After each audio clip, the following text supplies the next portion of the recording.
The first thing I saw when I walked into our apartment was the bandage on his arm. He grinned, peeled it off, and flashed a fresh tattoo, a tiny, delicate black moth. I burst out laughing. He's terrified of bugs, so I figured it was some inside joke or a dare with his friends. He laughed too, but it was forced, and he kept glancing at his phone like it was going to bite him. I teased him about it all night, snapping photos and sending them to our group chat. He just kept smiling, but it didn't reach his eyes. It wasn't until 2 days later, after the world's most awkward dinner, that he broke. He blurted out that his ex had a matching tattoo. Not only that, but they'd both gotten them during the same weekend, our anniversary weekend. My stomach dropped. I asked him, point blank, if he'd seen her, and he shook his head, but I could see his hands trembling.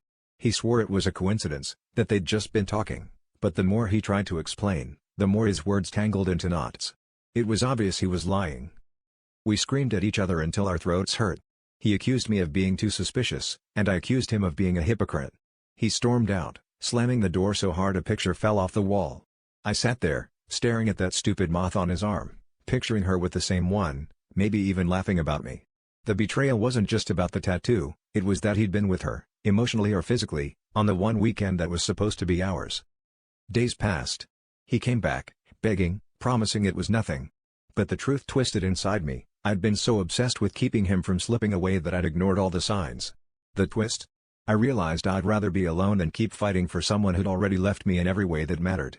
I packed my things that night, leaving him with his moth and his lies, and walked out into a future that finally belonged to me.